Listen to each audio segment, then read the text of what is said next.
બધાની આંખો બંધ.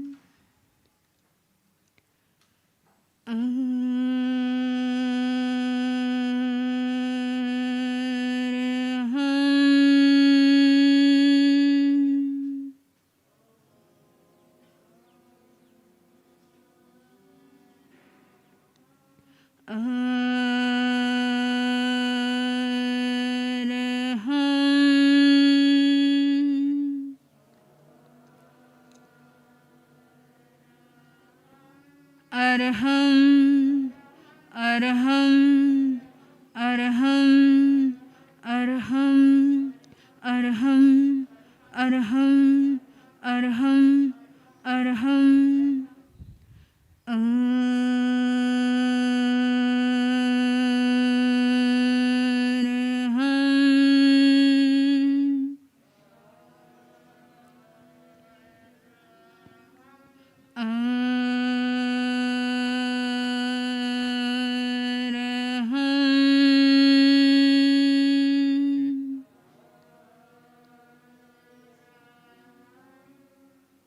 શાસનપતિ શ્રમણ ભગવાન મહાવીર સ્વામીને મારા ભાવપૂર્વક વંદન.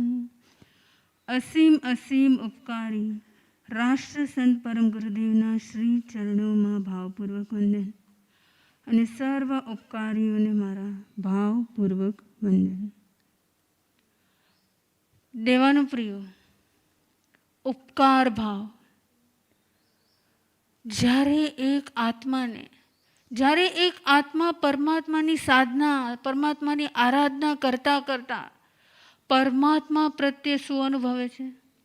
પરમાત્મા પ્રત્યે એક અલગ પ્રકારનો ઉપકાર ભાવ અનુભવતો હોય, પરમાત્મા પ્રત્યેની પોતાની ભક્તિને વ્યક્ત કરતો હોય, પોતાની સાધના આરાધના કરતા કરતા એ પરમાત્મા પ્રત્યેનો પોતાના ઋણ સ્વીકારનો શું કરતો હોય?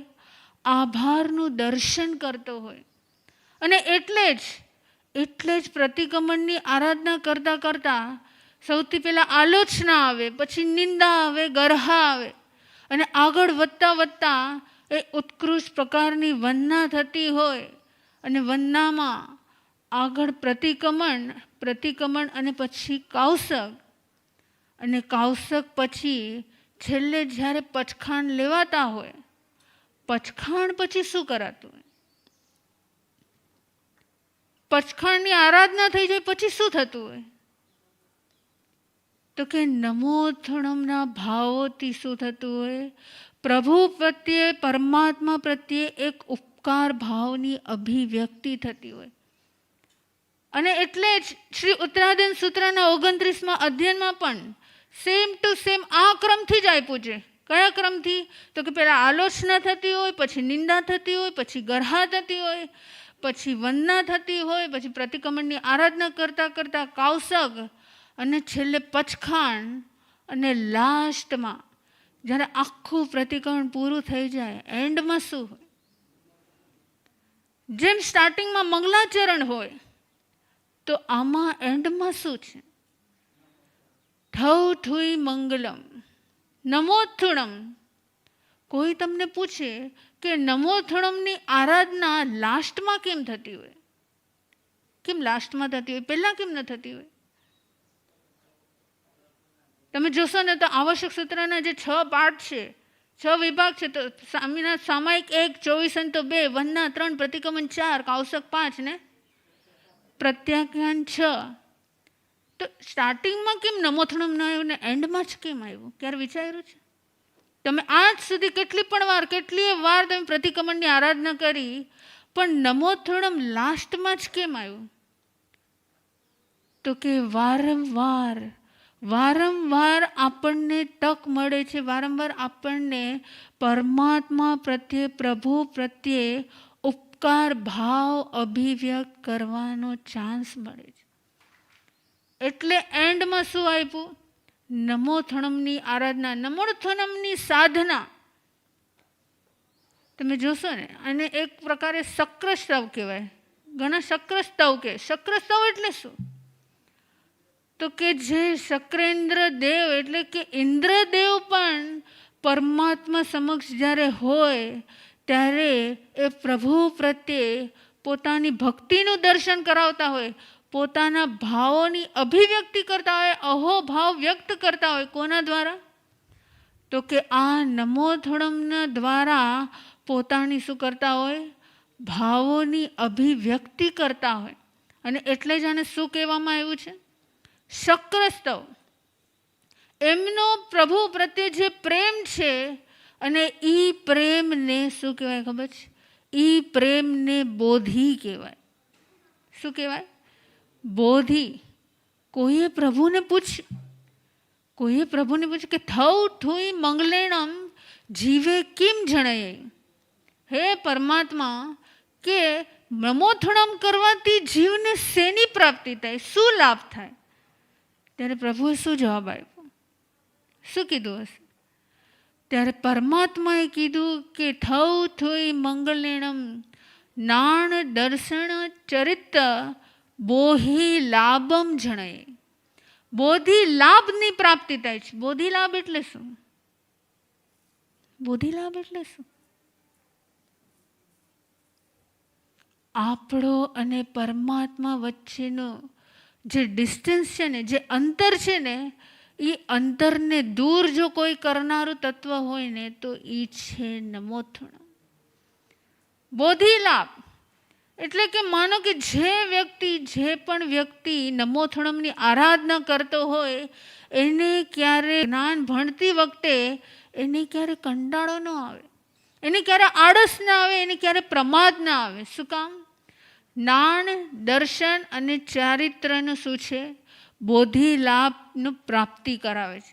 એટલે જ્યારે પણ એ સ્વાધ્યાય કરવા બેસે તો એને ક્યારે કંટાળો ન આવે, જ્યારે પણ પ્રવચન સાંભળવા બેસે તો એને ક્યારે ઊંઘ ના આવે. શું કામ? કારણ કે દર્શનની પ્રાપ્તિ કરાવે છે. એ જ્યારે પ્રભુ સમક્ષ હોય ત્યારે એને ચારિત્ર અંગીકાર કરવાનું મન થાય, એને દીક્ષા લેવાનું મન જાગી જાય કે આટલા વખતથી, આટલા વર્ષોથી મેં કોઈ વ્રત અંગીકાર નથી કર્યા. હે પ્રભુ, આ નમોથણમની આરાધના કરતાં કરતાં હું મારા જ્ઞાનની વિશુદ્ધિ, મારા દર્શનની વિશુદ્ધિ, સાથે સાથે મારા ચારિત્રની વિશુદ્ધિ કરવા માંગુ છું. અત્યાર સુધી કેટલી વાર નમોથણમ કર્યું?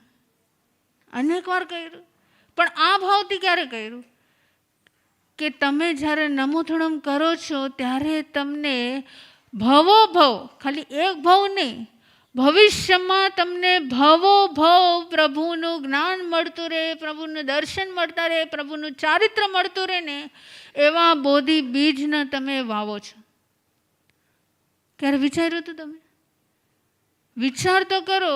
એવા કેટલાય આ જગતમાં આત્માઓ છે જેને પ્રભુ મળ્યા નથી, જેને ગુરુનો યોગ નથી થયો, જેને પ્રભુના વચનો સાંભળવા નથી મળતા, જેને પ્રભુની વાણી સાંભળવા નથી મળતી.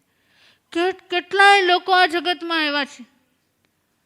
પણ આપણે એટલા સદભાગી છે, આપણે શું છે, આપણે એટલા લકી છે કે આપણને પ્રભુના વચનો સાંભળવા મળે છે. ખાલી વિચાર કરો, આપણને પ્રભુ ન મળ્યા હોત તો, પ્રભુની આ વાણી ન મળી હોત તો, પ્રભુના આ વચનો ન મળ્યા હોત તો, ખાલી વિચાર કરો. જેમ સવારે તમે બ્રેકફાસ્ટ લો, અત્યારે બ્રેકફાસ્ટમાં ખાલી વેજીટેરિયન આવે છે.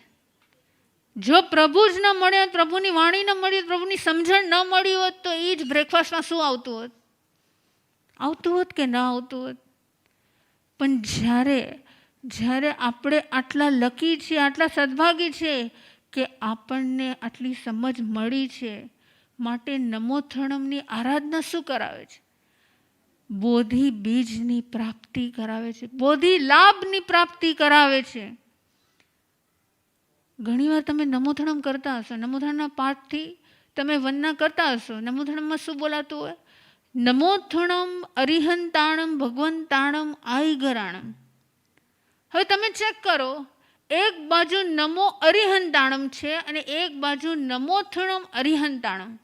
બંને સરખું છે કે અલગ છે? બોલો છો બે.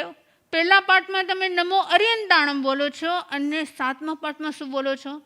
નમોથણમ અરિહંતાણમ ભગવંતાણમ. બંનેમાં શું ફરક છે? કઈ ફરક છે કે સેમ જ છે? શું ફરક છે? તો કે નમો અરિહંતાણમ એટલે કે નમો એટલે કે હું ઝૂકું છું, હું નમું છું પ્રભુના એ ગુણો તરફ. પણ નમોથણમ અરિહંતાણમ એટલે કે વંદના કરતા કરતા પ્રભુ હું તારી સ્તુતિ કરું છું, અને સ્તુતિ કરતા કરતા પ્રભુ હું તારી વંદના કરું છું. આટલો ફરક છે બેમાં. એકમાં ખાલી નમો અરિહંતાણમ છે અને એકમાં નમોથણમ અરિહંતાણમ ભગવંતાણમ. એક પહેલા પાઠમાં બોલાતું હોય છે અને એક 7મા પાઠમાં બોલાતું. પણ બંનેમાં શું ફરક છે? કે એક સ્તુતિથી, એક ભાવથી, એક રુચિથી, એક પ્રેમથી બોલાતું એક સ્તુતિ વંદના છે જે પ્રભુ પ્રત્યે, ગુરુ પ્રત્યે અભિવ્યક્ત થતી હોય છે. પ્રભુ પાસે કાંઈ માંગો કે ન માંગો, ખાલી પ્રભુ પાસે એટલું માંગવાનું કે પ્રભુ મને બીજું કાંઈ નથી જોતું, પણ મને પ્રભુ બોધિની પ્રાપ્તિ કરાવતો રહેજે. શેની પ્રાપ્તિ? બોધિની પ્રાપ્તિ. કારણ કે જ્યારે બોધિની પ્રાપ્તિ થાય છે ત્યારે આપણી બંને વચ્ચેનું અંતર શું થાય છે? દૂર થાય છે. તમને કોઈ પૂછે કે પ્રભુ તમારી નજીક છે કે નહીં, શું જવાબ આપશો? શું જવાબ આપશો? હા, તમે એમ કહી શકો કે હું પ્રભુથી નજીક છું, પણ શું પ્રભુ તમારી નજીક છે કે નહીં? હા કે ના? શું લાગે છે? प्रभु आपके नजदीक है या आप प्रभु के नजदीक हो? क्या लगता है? હું પ્રભુની નજીક છું કે પ્રભુ મારી નજીક છે? તો જનરલી આપણે પ્રભુથી નજીક છે, પણ એવો અપૂર્વ અવસર ક્યારે આવે કે પ્રભુ મારી નજીક હોય, પ્રભુ મારી પાસે હોય. પ્રભુ એવા બોધિ બીજની ક્યારે પ્રાપ્તિ થશે? જ્યારે આપણી બંને વચ્ચેનું અંતર દૂર થઈ જશે. આગમમાં વાત આવે છે કે સુબાહુ કુમારે 12 વ્રત અંગીકાર કરી લીધા અને ખબર પડે છે કે પ્રભુ નગરમાં પધાર્યા છે, અને ભાવના ભાવે છે કે જો પ્રભુ ફરી મારા નગરીમાં પધારે, હું પ્રભુ સમક્ષ હોઉં ને તો આ વખતે મારે 5 મહાવ્રત અંગીકાર કરી લેવા છે. અને ખાલી આ બાજુ સુભાવ કુમાર ભાવના ભાવે પ્રભુ સામેથી ચાલીને કોની પાસે જાય? સામેથી ચાલીને પ્રભુ સુભાવ કુમાર પાસે જાય.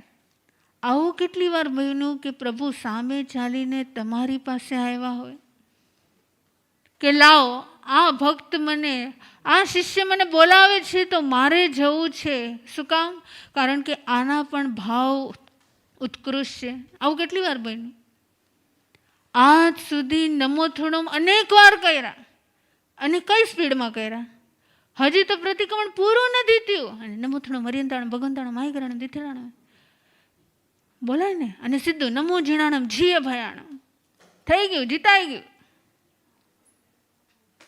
પણ નમોથણમની આરાધના તો એ નમોથણમ જ્યારે અંદરના નાદથી એક બાળક પોતાના માને પોકારતો હોય ને, નમોથણમ અરિહંતાણમ ભગવંતાણમ આયગરાણમ તિથૈરાણમ સ્વયં સંબુદ્ધાણમ. સ્વયં સંબુદ્ધાણમ એટલે શું? જેમણે પોતે પોતાની મેળે સ્વયમે સત્યનો બોધને પ્રગટ કર્યો, જેણે સ્વયં સ્વની સાથે પરને ઓળખવાનો પુરુષાર્થ કર્યો,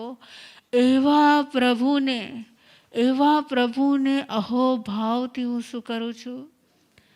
વંદના કરું છું. આવા નમોથણમના ભાવ ક્યારે વ્યક્ત કર્યા છે? આરાધના સાધના અનેકો વાર કરી લીધી.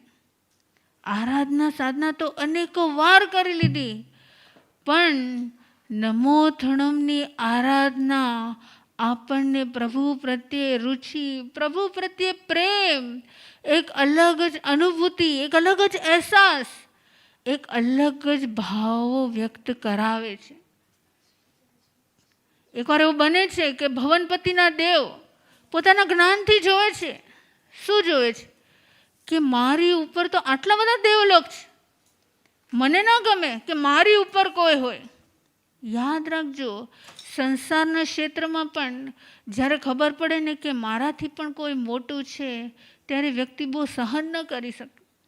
આ મારાથી કેમ મોટો છે? હું આને કેમ નમું? હું આને કેમ ઝૂકું? આ બાજુ ભવનપતિના દેવને સહન નથી થતું કે મારાથી ઉપર કોઈ હોવું જ ન જોઈએ. એટલે શું કરે છે? ઉપરના દેવલોકમાં જવાનો પ્રયાસ કરે છે. પણ શું લાગે છે? એ ભવનપતિના દેવો ઉપરના દેવલોકમાં જઈ શકે કે ન જઈ શકે?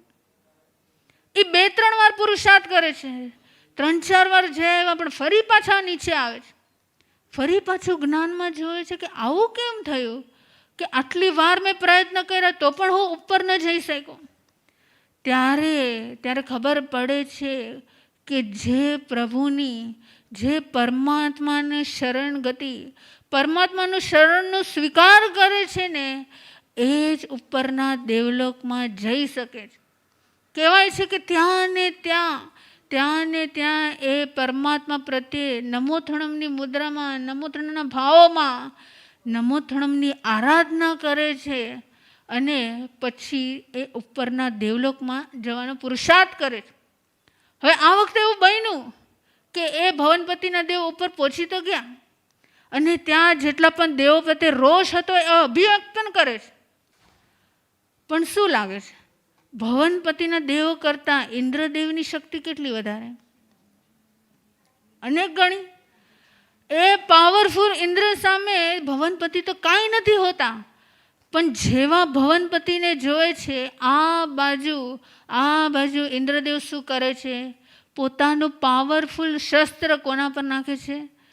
સીધો ઘા કરે છે એ ભવનપતિના દેવ ઉપર. હવે આ બાજુ શું થાય છે? આ આખી વાત આવે છે શ્રી ભગવતી સૂત્રમાં કે ત્યાં ને ત્યાં ભવનપતિના દેવ ગભરાઈ જાય છે. ગભરાઈને સીધા કોનું શરણું સ્વીકારે છે? તરત જાય છે પરમાત્માના ચરણ શરણમાં અને એક નાનકડા કંથવાનું રૂપ લઈને અંગૂઠાના આંગળીની વચ્ચે સીધા જઈને છુપાઈ જાય છે. પરમાત્માનું શરણ સ્વીકારી લે છે. હવે શું થશે? આ બાજુ તો ઓલરેડી ઇન્દ્રદેવે તો એ શસ્ત્રને તો ઓલરેડી નાખી દીધું છે. કહેવાય છે કે જેવું ઇન્દ્રને ખબર પડે છે કે એણે પરમાત્માનું શરણ સ્વીકારી લીધું, ત્યાં ને ત્યાં એ જે શસ્ત્ર હોય છે એ પ્રભુની 3 પ્રદક્ષિણા કરીને ત્યાં ને ત્યાં શાંત થઈ જાય છે.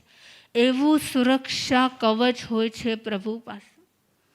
જે પણ નમોથણમની આરાધના કરતો હોય એની આસપાસમાં એક સુરક્ષા કવચ ઉત્પન્ન થતું હોય, એક અલગ જ પ્રકારની ઉર્જા ઉત્પન્ન થતી હોય છે, અલગ પ્રકારનું પાવર ઉત્પન્ન થતું હોય છે. આ બાજુ તો ભવનપતિના દેવ તો કંથવાના રૂપમાં ભગવાનનું શરણું સ્વીકારી લીધું, પણ ઇન્દ્રદેવ જ્ઞાનમાં જોવે છે કે એ તો નીચે છે અને મારાથી આવી મિસ્ટેક કેવી રીતે થઈ ગઈ કે જેણે પરમાત્માનું શરણ સ્વીકારી લીધું હોય મેં એના પર પ્રહાર કરીને બહુ મોટી મિસ્ટેક કરી લીધી, બહુ મોટી ભૂલ કરી લીધી. હવે શું કરશે? હવે ઇન્દ્રદેવ શું કરશે? એકવાર પોતાની મિસ્ટેક રિયલાઇઝ થાય પછી શું થાય? તરત આવે છે પ્રભુ પાસે, પ્રભુના ચરણ શરણમાં 2 હાથ જોડીને શું કહે છે? ખમેવ અવરાહમે, ખમેવ અવરાહમે, ખમેવ અવરાહમે. પ્રભુ મને માફ કરી દો. જેણે તમારું શરણ સ્વીકાર કર્યું એમને મેં મારવાની, એમના પર પ્રહાર કરવાની બહુ મોટી મિસ્ટેક કરી લીધી. કોણ કહે છે આવો? ઇન્દ્રદેવ. શું કામ? કારણ કે જે વ્યક્તિ પરમાત્માનું શરણ સ્વીકારે, જે પોતાના અહમને શૂન્ય કરી શકે ને, એ જ વ્યક્તિ પરમાત્માનું કે ગુરુનું, દેવ ગુરુ અને ધર્મનું શરણ સ્વીકાર કરી શકે છે. આ બાજુ જ્યારે ઇન્દ્ર ભગવાનને જ્યારે એ ખમેવ અવરામે કહે છે અને ત્યાં ને ત્યાં આખું વાતાવરણ શાંત થઈ જાય છે. શું કામ? એક નમોધણમની આરાધનામાં એ તાકાત હોય છે કે ઇન્દ્ર જેવા દેવ પણ કોઈને હેરાન નથી કરી શકતા. ઇન્દ્ર પણ કોઈને શું નથી કરી શકતા? હેરાન નથી કરી શકતા. આજ સુધી આટલી બધી વાર નમોથણમની આરાધના કરી, પણ આ ભાવથી કેટલી વાર આરાધના કરી કે ના, હું નમોથણમની આરાધના કરતાં મારી અંદરમાં બોધિ બીજની પ્રાપ્તિ થાય, બોહિ લાભમ જળય, બોહિ લાભમ. અને સાથે સાથે પ્રભુએ એ પણ કીધું છે કે જે નમોથણમની આરાધના કરે ને એને ગ્રૈવ્યક લોકના દેવ ઉપરના દેવમાં ઉત્પન્ન થાય. એટલી તાકાત છે ખાલી એક નમોથણમ કરવાની. પણ જો એ ભાવથી કરેલું હોય, એ અહોભાવથી કરેલું હોય, અને આવી જ આરાધના તમે ઘણીવાર સાંભળ્યું છે કે એ સુદર્શન શ્રાવકે પણ કરી હતી.